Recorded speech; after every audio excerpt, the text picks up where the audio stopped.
Hi friends, இன்றைக்கி என்ன video பார்க்க போகிறோம் அப்படின்னா, என்னோடய சின்ன சின்ன வேலைகளை உங்ககிட்ட நான் ஷேர் பண்ணியிருக்கேன்.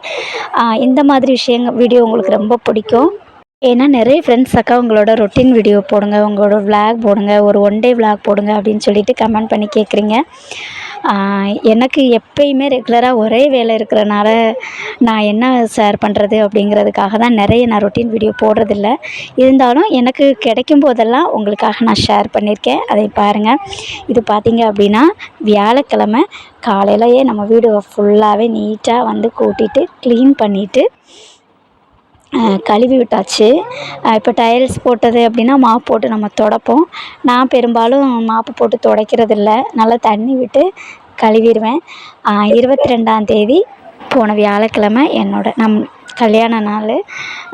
அப்போ காலையில் கோயிலுக்கு போகணும் அப்படிங்கிறதுக்காக வீடெல்லாம் சும்மா நீட்டாக க்ளீன் பண்ணியாச்சு, கழுவி விட்டாச்சு. பெரும்பாலும் கல்யாண நாள், பிறந்த நாள் பசங்களுக்கும் சரி, அந்த டைமில் வந்து நான்வெஜ் எதுவுமே நான் சேர்க்க மாட்டேன். ஏன்னா அன்றைக்கி வீட்லேயும் சாயந்தரம் சாமி கும்பிடுவோம், வெளியில் கோயிலுக்கும் போகிற மாதிரி இருக்கும் இல்லையா. அதனால் சமைச்சிட்டு சாம்பார் வச்சுட்டு சாப்பிட்டுட்டு சாயந்தரம் போல் எனக்கு கல்யாணம் முடிஞ்ச கோயில் பார்த்திங்க அப்படின்னா அம்மா வீட்டுக்கு பக்கத்தில் இருக்கிற ஒரு ஓம் சக்தி கோயில். அங்கே போய் சாமி கும்பிட்டுட்டு வந்தாச்சு.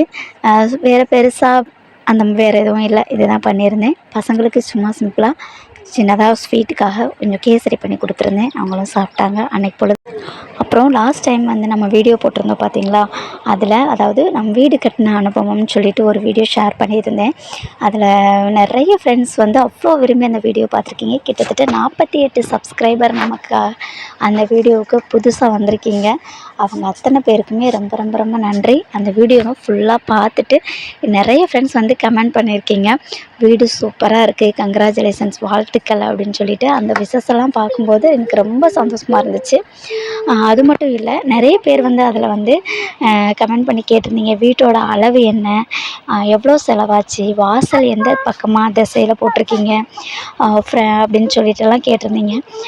நான் வந்து அதுக்கு முன்னாடியுமே நிறைய விஷயங்கள் ஷேர் பண்ணியிருக்கேன். அதனால் டீப்பாக வீட்டோட அளவு, செலவுகள் பற்றி நான் அந்த வீடியோவில் ஷேர் பண்ணலை, ஏன்னா தனியாகவும் வீடியோ போட்டிருந்தனால. இருந்தாலும் அவங்களுக்கு அப்போதைக்கு நான் கமெண்டில் வந்து ரிப்ளை பண்ணியிருந்தேன். வீட்டோட அளவு பார்த்திங்க அப்படின்னா கவர்மெண்ட்டில் கொடுத்த அளவு தான், 360 சதுர அடி. எவ்வளோ செலவாச்சு அப்படின்னு சொல்லி கேட்டிருந்தீங்க. கிட்டத்தட்ட 2,80,000 வந்து கவர்மெண்ட்லேருந்து கொடுத்துருக்காங்க. இது வரைக்கும் 140 மூடை சிமெண்ட் கொடுத்துருக்காங்க, கொஞ்சம் கம்பி கொடுத்துருக்காங்க. அது போக நம்ம குறைஞ்சது 3 லட்சம் ரூபாய்க்கிட்ட நம்மளும் கையிலேருந்து போட்டு அந்த வீட்டு வேலைகள் முடிச்சிருக்கோம். இன்னும் டைல்ஸ் ஒர்க்கும் கதவும் இருக்குது, அதுக்கான செலவுகள் நம்ம இனி கையிலேருந்து தான் போடுற மாதிரி இருக்கும். பேலன்ஸ் ஏதாவது அமௌண்ட் இருந்துச்சு அப்படின்னா அதை வந்து நமக்கு கவர்மெண்ட்லேருந்து இன்னும் போட்டுவிடுவாங்க. ஏன்னா 3 லட்ச ரூபாயில் எப்படியும் சிமெண்ட் கம்பி கழிச்சது போக மீத அமௌண்ட் நமக்கு தருவாங்க இல்லையா. அடுத்து வடக்கு பார்த்த திசையில் நம்ம வாசல் போட்டிருக்கோம். 2 வாசலுங்கிறனால வடக்கும் தெற்குமா போட்டிருக்கோம். அப்புறம் ஒரு சிஸ்டர் சொல்லியிருந்தாங்க, சீட்டு போடுங்க, ஏன்னா வந்து அந்த வாசக்கால் உள்ள சாரல் அடிக்கும், நிழல்லாம் நனைகிற மாதிரி இருக்குதுன்னு சொல்லியிருந்தேன் இல்லையா. அதுக்காக ஆமாம் சிஸ்டர், கண்டிப்பாக வந்து ஃப்ரண்ட்டில் வந்து இப்போதைக்கு போர்ட்டிகோ போடலை, சீட்டு போடுற மாதிரி தான் பிளான் பண்ணியிருக்கு. இதுதான். அப்புறம் ஒரு சிஸ்டர் வந்து புதுசாக வீடு கட்ட போகிறோம், எப்படியெல்லாம் சேவிங் பண்ணணும், சேமித்து நம்ம வந்து வீடு கட்டுறது அப்படிங்கிறத ஷேர் பண்ணுங்கன்னு சொல்லியிருந்தாங்க. கண்டிப்பாக ஒரு தனி வீடியோவாக எனக்கு தெரிஞ்ச விஷயங்களையும் நான் ஃபாலோ பண்ண விஷயங்களையுமே அடுத்த வீடியோவில் உங்களுக்கு நான் வந்து கண்டிப்பாக ஷேர் பண்ணுறேன். இந்த வீடியோவில் வந்து பார்த்திங்கன்னா பேக்ரவுண்டில் வந்து எப்பயுமே நான் சமைக்கிற வீடியோஸ் நிறைய போட்டிருக்கேன். அதை தான் என்றைக்குமே உங்களுக்கு நான் ஷேர் பண்ணியிருக்கேன். 4-5 தடவை நல்ல ரேஷன் அரிசியை கழுவணும். அதில் போன டைம் கூட ஒரு சிஸ்டர் கமெண்ட் பண்ணியிருந்தீங்க, உப்பு போட்டு கல் உப்பு போட்டு நல்லா பிசைஞ்சு கழுவுனீங்கன்னா இன்னுமே நல்லாயிருக்கும் அப்படின்னு. அதையுமே நான் இதில் ட்ரை பண்ணியிருந்தேன். பிசுபிசுப்பு எதுவுமே இல்லை, ரொம்ப சூப்பராக இருந்துச்சு. எனக்கே ரொம்ப நல்லா இருந்துச்சு. ஒரு 4 தடவை கழுவுனதோடையே அப்புறம் உப்பு போட்டு கழுவும்போது அந்த டிஃப்ரென்ஸ் நல்லா இருந்துச்சு. அவங்களுக்கு ரொம்ப தேங்க்யூ. அதுக்கு பிறகு சாப்பாடுமே பார்த்திங்கன்னா நல்ல உதிரியாக, இன்னும் நல்லா பிரைட்டாக சூப்பராக இருந்துச்சு. இன்றைக்கி குழம்பு அப்படின்னு பார்த்திங்க அப்படின்னா வியாழக்கிழமை நமக்கு வெட்டிங் டேனால் அன்றைக்கி சாம்பார் அந்த மாதிரி போச்சு. அடுத்து வெள்ளிக்கிழமை, அப்புறம் வெள்ளிக்கிழமை எப்பயுமே நான் நான்வெஜ்ஜு சேர்த்துக்க மாட்டேன். வீடெல்லாம் அலசி விட்டதுனால வெள்ளிக்கிழமையுமே எதுவுமே வைக்கல. வெங்காய குழம்பு வச்சுட்டு உருளைக்கிழங்கு பொரிச்சிருந்தேன். அடுத்து இன்றைக்கி அடுத்த சனிக்கிழமை பார்த்திங்கன்னா சனி பிரதோஷம். இன்றைக்கி கோயிலுக்கு போகலான்னு இருக்கேன், பக்கத்தில் உள்ள சிவன் கோயிலுக்கு. அதனால் என்றைக்குமே நான்வெஜ் எதுவுமே சேர்க்கல. கண்டினியூவாக நம்ம வீடு அலசி விட்டுட்டு ஃபுல்லாகவே விரதமாக இருக்கிறோம். அடுத்து வந்து பார்த்திங்கன்னா சனிக்கிழமை வந்து அந்த முந்தின நாள் வச்சு வெங்காய குழம்பு அப்படியே இருக்குது. தயிர், வத்தல், அப்பளம் அந்த மாதிரி ஏதாவது வச்சு சாப்பிட்டுட்டு பசங்களுக்கு கொடுக்கலாம் அப்படின்னு இருக்கேன். அதனால் இந்த வீடியோவில் பெருசாக குழம்பு பண்ணுற வீடியோ நான் உங்களுக்கு காட்டலை. நிறைய ஃப்ரெண்ட்ஸ் நமக்கு சப்போர்ட் பண்ணுறீங்க. அவங்க அத்தனை பேருக்குமே ரொம்பவே நன்றி. இந்த புதுசாக வந்த சப்ஸ்கிரைபருக்கு மறுபடியும் நன்றி. அதே மாதிரி பழைய சப்ஸ்கிரைபர் இன்னும் வரைக்கும் என்கிட்ட சப்ஸ்கிரைபர் வியூவர்ஸாக நம்மளோட சேனலில் இணைஞ்சிருக்கீங்க. அவங்களுக்குமே ரொம்ப ரொம்ப ரொம்ப நன்றி. கிட்டத்தட்ட 8795 சப்ஸ்கிரைபர் இந்த நிமிஷம் வரைக்கும் நமக்காக வந்திருக்கீங்க. அவங்க அத்தனை பேருக்குமே ரொம்ப நன்றி. அதே மாதிரி 47, 48 இப்படி டாலராகவே இருக்குது. இந்த $50 கூட இன்னும் நம்மளால் ரீச் பண்ண முடியல. நினச்சிருந்தோம் நம்ம சேனலில் $50, அதாவது $50.18 மொத்தத்தில் சேர்ந்துருக்கு. அதையும் சந்தோஷமாக நான் உங்ககிட்ட ஷேர் பண்ணிக்கிறேன்.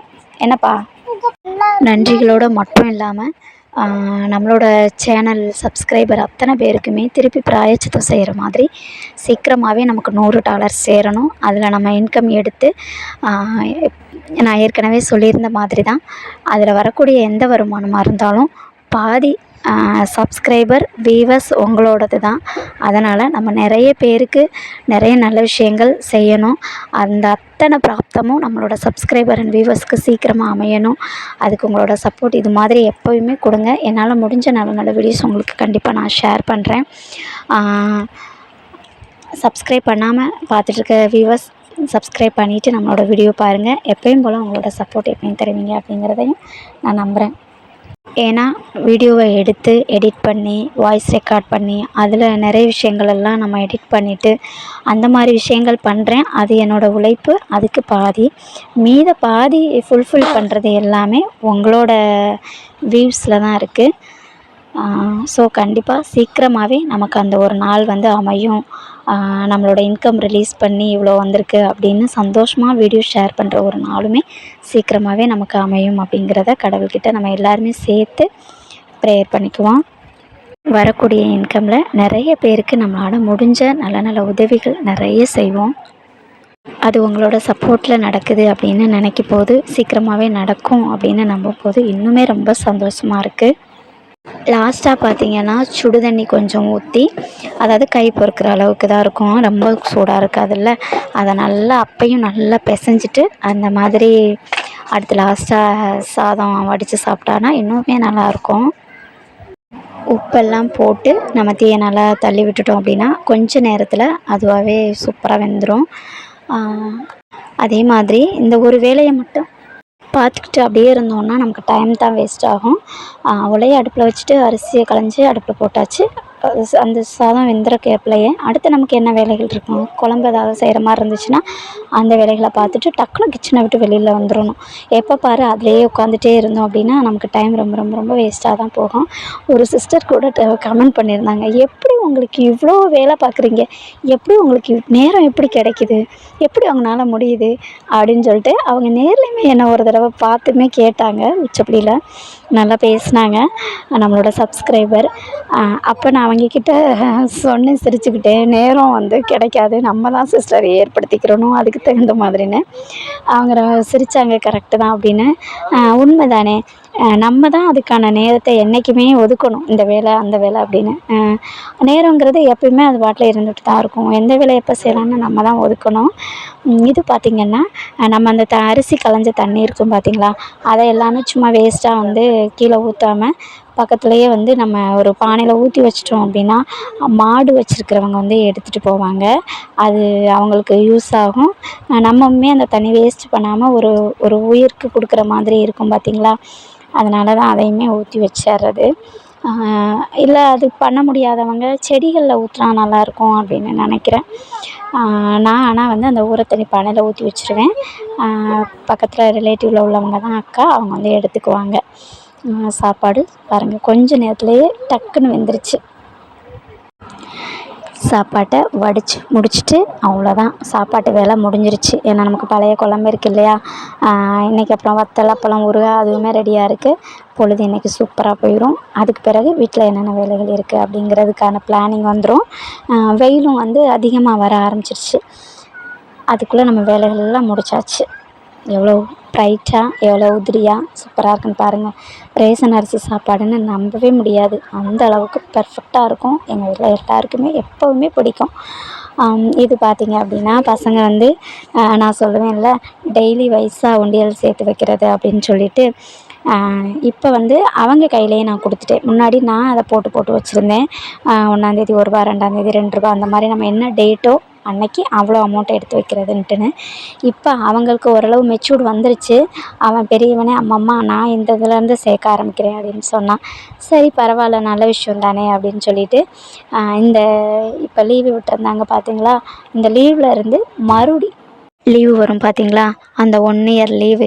ஏன்னா நான் சேவ் பண்ணி கொஞ்சம் வச்சுருந்தது வந்து நம்ம இடையில ராமேஸ்வரம் போனோம், அப்போ நல்லா கோயிலுக்கு போனோம், அடுத்து நல்லா ஹோட்டலில் சாப்பிட்டோம். அந்த மாதிரி சின்ன சின்ன விஷயங்களுக்கு வந்து நம்ம வந்து நல்லா செலவு பண்ணோம். அப்போ நான் சொன்னேன் அவங்கக்கிட்ட, சரி அடுத்த லீவுக்கு வந்து நம்ம பெருசாக எங்கேயாவது போகணும், அந்தளவுக்கு வந்து 1 இயராக வந்து சேருங்க அப்படின்னு சொல்லி அவங்களுக்கு இப்போ டெய்லி கொடுத்துட்ருக்கேன். சின்னவனும் அதே மாதிரி எனக்கும் வேணும்னு சொன்னபோது இப்போ 2 பேருக்குமே கொடுக்குற மாதிரி இருக்குது. இன்றைக்கி தேதி 24, ரூ. 24 2 பேருக்கும் கொடுத்துருக்கேன். அவங்க போட்டு வச்சுட்டு எண்ணிக்கிட்டு இருக்காங்க. அதே மாதிரி ஒரு உண்டியல் வாங்கி கேட்டானுங்க ரொம்ப ஆசையாக கோவிலில். அது வாங்கி கொடுத்தேன். ஆனால் அது வந்து அவங்களுக்கு செட் ஆகலை. கீழே வந்து சில்லறை காசெல்லாம் போட முடியல. அது அப்படியே கீழே கீழே விழுகிற மாதிரி இருந்துச்சு. அதனால் இப்போ பார்த்திங்கன்னா அவங்களாவே அதெல்லாம் வேணாம் அப்படின்னு 2 பேருக்கு ஆளுக்கு ஒன்று வாங்கி கொடுத்தேன். அதை தூக்கி வச்சுட்டு இவங்க பர்ஸில் வச்சுக்கிட்டாங்க. அவங்க வந்து ஒரு பாக்ஸில் போட்டு அந்த உண்டியலில் உள்ள பூட்டை தூக்கி இதில் போட்டு டெய்லி அதை எடுத்து காலையில் கொடுக்கும்போது அதை ஓப்பன் பண்ணி திறக்கிறது எடுக்கிறது, அதை பார்க்கும்போது அவங்களுக்கு இன்னும் ரொம்ப ஜாலியாக இருக்கும். ஆனால் உண்மையாகவே ஐஸ்கிரீம் ஏதாவது வந்துச்சு அப்படின்னா, இல்லை கடைக்கு ஏதாவது வாங்கணுன்னா எனக்கு ஐஸ்கிரீம் வேணும்னு கேட்டு அழுவாங்க. நான் விளையாட்டாக கூட சொல்லுவேன், அதில் எடுத்துக்கடா அப்படின்னு சொன்னாலும் சரி, அதை நான் எடுக்க மாட்டேன், அதை சேவ் பண்ணி வச்சுருக்கேன் நான், அது வந்து அடுத்த வருஷம் லீவுக்கு தான் நம்ம எடுக்கணுமா அப்படின்னு சொல்லிடுவாங்க. பரவாயில்ல இவ்வளோ கரெக்டாக இருக்காங்களே நினைக்கும் போது எனக்கு ரொம்ப சந்தோஷமாக இருக்கும். அதே மாதிரி எப்போயாவது சில்லறை தேவைப்படுதுடா வச்சுக்கிட்டு சில்லறை கொடுங்கடா அப்படின்னு சொன்னால் அதையும் தரமாட்டாங்க. ஏன்னா அவங்களுக்கு இப்போ புதுசாக ஒரு 500 கொடுத்துட்டு அந்த காயின்ஸு மற்ற சில்லறையெல்லாம் கேட்டால் அது ஒரு தாளாக இருக்குது, நிறைய காசில் நான் வச்சுருந்தேன் அப்படின்னு சின்னது எப்போ பார்த்தாலும் வாக்குவாதம் பண்ணும். புரிய வைக்கவே முடியாது. அதனால சரின்னு அவங்களுக்கு கொடுத்த காசை அவங்களே வச்சுக்கட்டும் அப்படிங்கிறனால அப்படியே விட்டுறது. அவங்க எவ்வளோ பத்திரமா அதை எடுத்து வச்சு பூட்டி பத்திரமா எடுத்து வைக்கிதுன்னு பாருங்கள். சாமி ஃபோட்டோக்கிட்ட கொண்டு போய் 2 பேரும் வச்சுருவாங்க. இவங்க உள்ளே போட்டுட்டு வேகமாக அதை பூட்டு வச்சு அதை ஒரு டப்பாவில் சாவியை வச்சு இவங்களும் கொண்டு போய் சாமி ஃபோட்டோவில் வச்சுருவாங்க. மண் உண்டியல் இருக்குது, வாங்கி தரவான்னு சொல்லி கேட்டேன். ஆனால் இவங்க அடிக்கடி அதை எடுத்து அதை போட்டு எப்படியும் அதை உடச்சிருவாங்க. அதனால் சரி கொஞ்ச நாள் இப்படி வச்சுக்கிறட்டும், அப்புறம் கொஞ்ச நாள் கழித்து அவங்களுக்கு நல்ல ஒரு உண்டியல் உருப்படியாக வாங்கி கொடுக்கணும்னு நினச்சிருக்கேன். பார்ப்போம். இதுதான் வந்து வாங்கி கொடுத்தது ஆளுக்கு ஒன்று ஒன்று. பெரியவன் வச்சுருக்கான், சின்னவன் அதையும் உடச்சிட்டான். அதனால் இவங்களுக்கு எப்படி வாங்கி கொடுத்தாலும் அதை டேமேஜ் பண்ணிடுவானுங்கன்ட்டுன்னு இப்போதைக்கு அவங்களுக்கு பிடிச்சது வந்து இந்த மாதிரி டப்பாவில் போட்டு வைக்கிறதும் பர்ஸில் போட்டு வைக்கிறதும் தான். அதனால் அவங்க போக்குலேயே விட்டாச்சு. இதுவுமே நல்லா அழகாக தான் இருந்துச்சு பார்க்குறதுக்கு. ஆனால் கீழே காயின்ஸ் போட முடியாது. போட்ட உடனே பார்த்திங்கன்னா அப்படியே வெளியில் வந்துடும். அதனால் அதை பார்த்து வாங்க முடியாமல் போச்சு. அடுத்து பார்த்திங்கன்னா என்ன தான் விளையாட்டுத்தனம் இருந்தாலும் எவ்வளோ டைம் விளையாடுறதுக்கு ஸ்பெண்ட் பண்ணாலும் லீவே விட்டாலும் 1 மாதம் லீவு விட்டாலும் சாயந்தரம் டைம் குறைஞ்சது ஒரு 1/2 ஹவராவது அவங்கள பக்கத்தில் உட்கார வச்சு நம்ம ஏதாவது அவங்களுக்கு சொல்லி கொடுக்கணும். அப்போ தான் வந்து அவங்களுக்கு கொஞ்சம் நல்லாயிருக்கும், டச்சில் இருக்கிற மாதிரியே இருக்கும். இல்லைன்னா கொஞ்சம் சிரமம். அதுலேயும் பார்த்திங்கன்னா எங்கள் வீட்டில் பெரியவன் வந்து கொஞ்சம் டஃப்பாக தான் படிப்பான். அவனுக்கு ஒரு விஷயத்த மற்ற பசங்க 1 ஹவரில் படிக்கிறாங்க அப்படின்னா இவனுக்கு 2 மணி நேரம் ஆகும். அந்த அளவுக்கு கொஞ்சம் இதாக தான் படிப்பான். அதனால் அவனை உட்கார வச்சு சொல்லி கொடுக்கணும். சின்னவன் வந்து இப்போது படிக்க அவனையுமே வந்து ஏபிசிடி ஆனாவனா 1 2 3 இது 3மே இப்போ அவனுக்கு வந்து ப்ராக்டிஸ் கொடுத்துக்கிட்டு இருக்கேன். எனக்கு என்னவோ பெரியவனை விட இவன் வந்து நல்லா படிக்கிறான். எங்கள் வீட்டுக்கு பக்கத்தில் ஒருத்தவங்க இருக்காங்க. அவங்க கூட தியாஸ்க்கு மிஸ்ஸும் கூட கொஞ்ச நாள் ஸ்கூலில் ஒர்க் பண்ணாங்க. அவங்க அடிக்கடி சொல்லுவாங்க, "ஃபீல் பண்ணாத, சின்னவன் கண்டிப்பாக சூப்பராக படிப்பான்" அப்படின்னு. அவங்களோட வாய் முகூர்த்தமோ என்னமோ தெரில, சர்வின் வந்து ரொம்ப நல்லா படிக்கிறான். அவனுக்கு பாருங்களேன், ஏபிசிடியை எழுதி வரிசையாக எழுதிட்டு பென்சிலை கொடுத்து எழுதுன்னு சொன்னால் அதை பார்த்து அப்படியே அது எப்படி இருக்கோ அதே மாதிரி அவ்வளோ அழகாக எழுதுகிறான். எனக்கே ஆச்சரியமாக இருக்கும். ஆனால் தியாஸ்க்கு கொஞ்சம் நம்ம இன்னும் ஹார்ட் ஒர்க் பண்ணணும் அப்படிங்கிற மாதிரி இருக்கிறனால, இப்போ லீவ்லேயுமே டெய்லி உட்காந்து அவனுக்கு ப்ராக்டிஸ் பண்ணி கொடுப்பேன். எப்படின்னா, ஒரு நாள் தமிழ், அதை வந்து அவனுக்கு நல்லா வாசிக்க சொல்கிறது, ஒரு ஒரு பேரா எடுத்து அதை திருப்பி வாசிக்க வைப்பேன்.